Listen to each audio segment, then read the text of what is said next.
Hi everyone, it's Abby from Pictor, and today I am at probably the shiniest place in Kyoto. This is Kinkaku-ji, or the Golden Pavilion, and it's definitely a place that you should visit when you visit Kyoto. So as we go through today, I'm going to give you some tips, as well as anything you might possibly need to know about this beautiful place.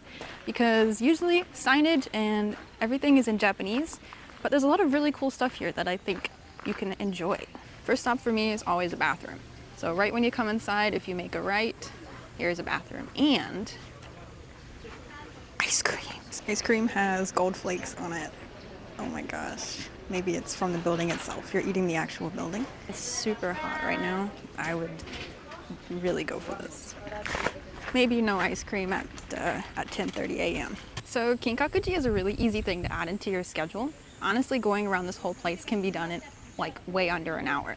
So even though it's a little bit out of the way, it's worth a visit. You can easily take a bus or even a taxi to get here. And if you're going to Arashiyama, the bamboo forest, it's also a great place to kind of drop by, maybe with a cab or a bus, and just fit it into your tight schedule.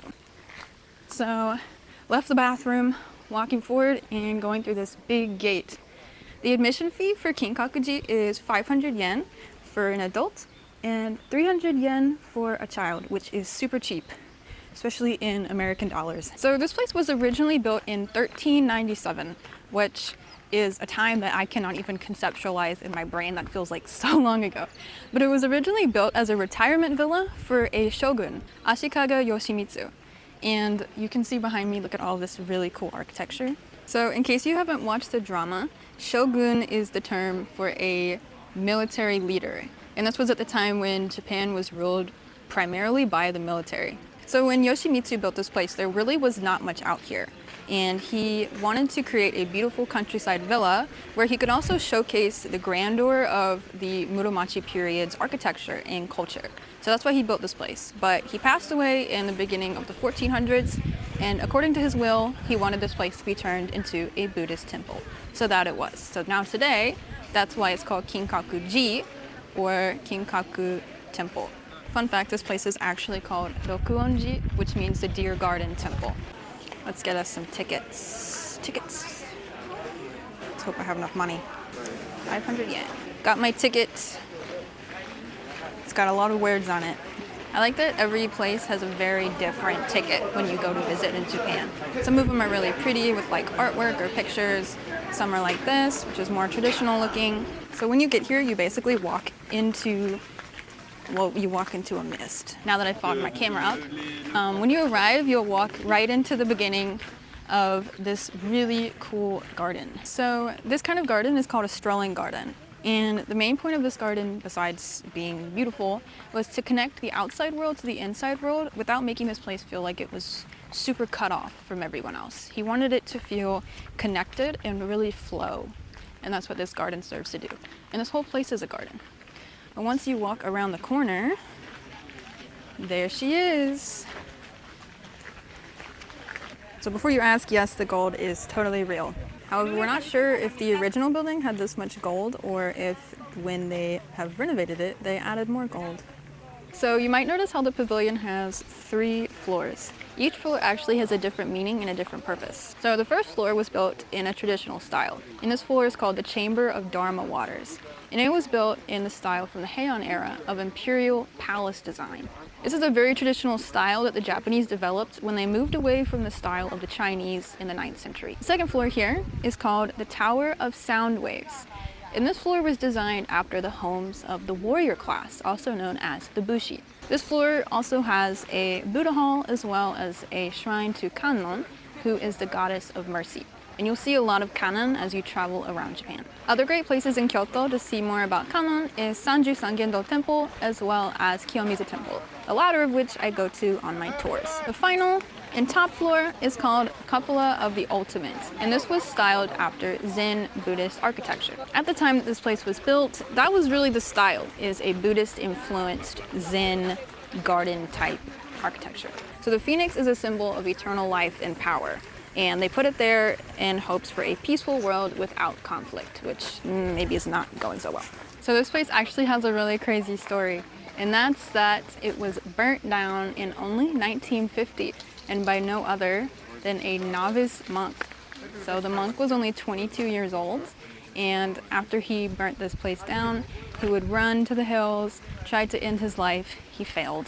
And they caught him, and at the trial, he would say he hated the beauty so much that he wanted to destroy it. So they actually found that he was schizophrenic, but he would pass away very soon after due to disease.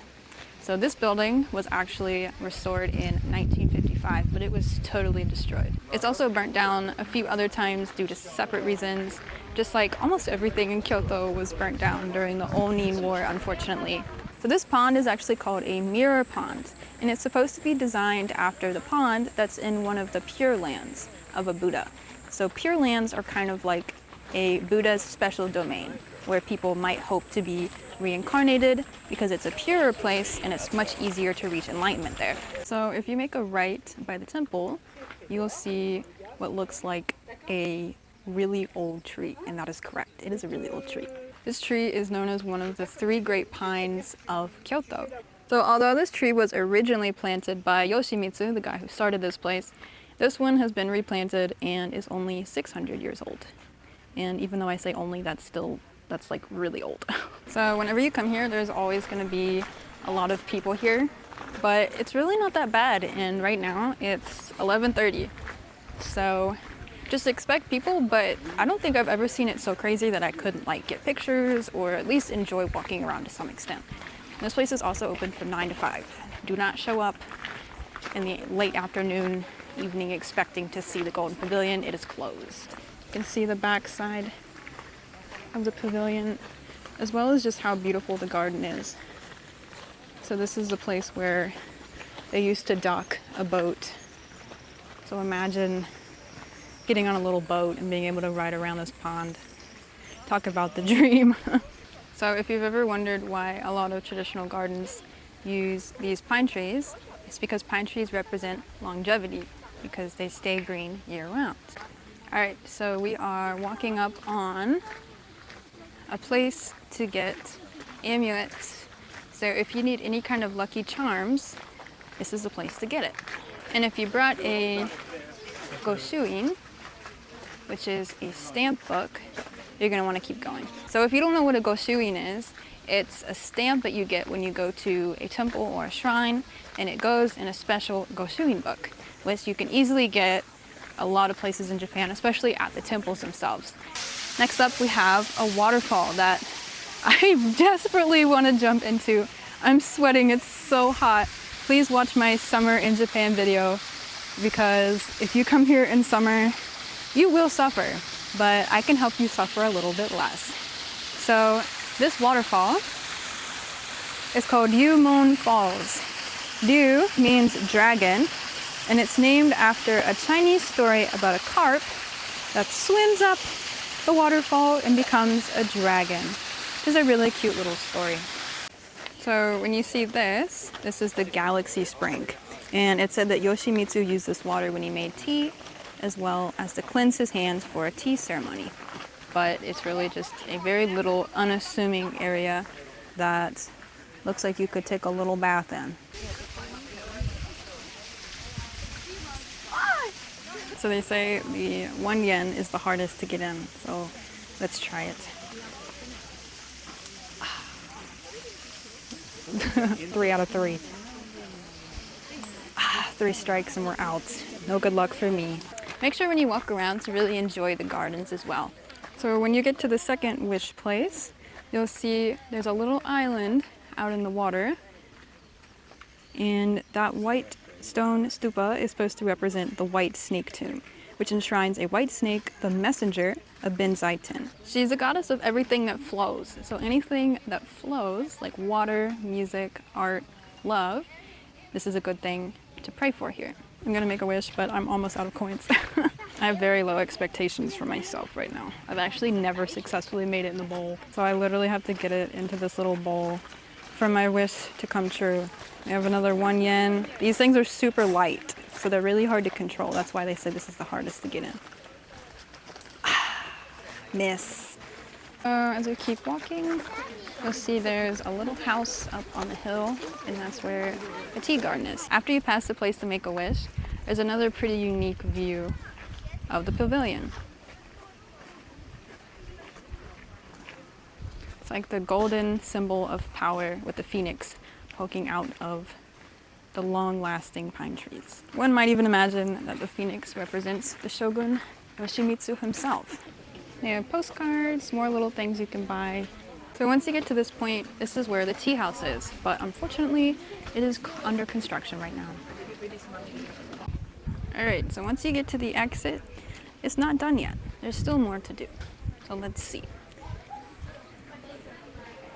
First, we have a place we can make a wish here. So this is actually the oldest building still standing in this whole area. So it's worth seeing even if you don't need to make another wish. But this little temple is dedicated to Akala, who is the wrathful manifestation of one or two different Buddhas or Bodhisattvas, it's generally thought to be. So he is more of a vengeful deity, which we stand that. So here you can light incense, and it's said to be good if you have any health problems or any needs to bring the smoke like this. So I'm putting the smoke on you right now. I'm helping you guys. Are you smelling it? So it's a really beautiful interior. I won't show it too closely, but what you can do if you want to make a wish is toss a coin in here. I won't do it because I've made enough wishes. And then you'll ring this, so you'll shake this. One nice thing about this place is they actually have fortunes available in different languages. So most places will only have it in Japanese, but here they have it in Korean, Chinese, and English. So even in Japanese, they can be really hard to read with Google Translate. Google Translate will not understand what the fortune says. So if you want a fortune, this is one of the best places to get one. This guy is filling up the fortunes. Got more fortunes in there. So when you get a fortune, if it's good luck, you can keep it and bring it home. But if it's bad luck, you can tie it here. And then you'll be leaving the bad luck here. One thing to know about fortunes is that even if you get a bad one or not so good one, it's kind of a good thing because it will give you advice on how to theoretically avoid bad luck and go forth taking more care, more caution to get good luck.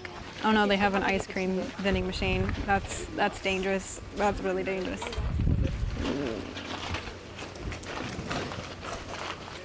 I'm gonna get me a water. New bill, let's see if they take it.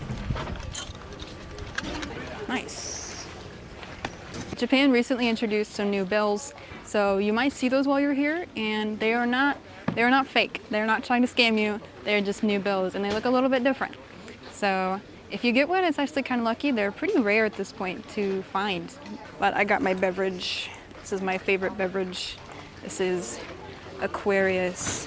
It's kind of like a Japanese Gatorade. It's got like electrolytes and stuff. So if you want something that's not water, this is really good. It's got a really light, kind of fruity flavor. So when you leave, they have little snacks. And they also have a souvenir store, which is actually kind of neat. So I'm gonna take you over to it. They have a lot of really cool stuff here. They have fans.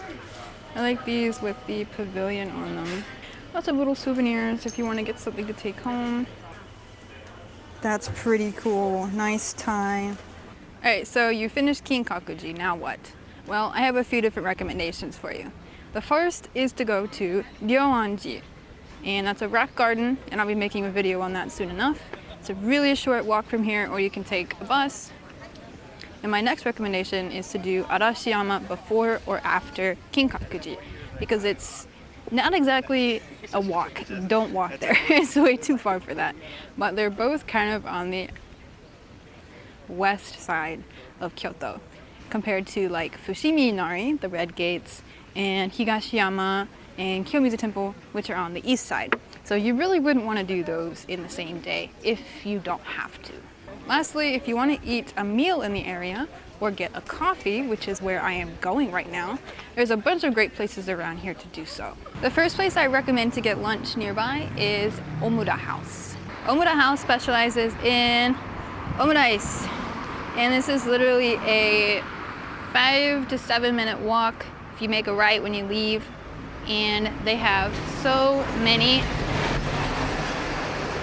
omurice. Omurice is fried rice or normal rice inside of an omelet, usually with some kind of sauce.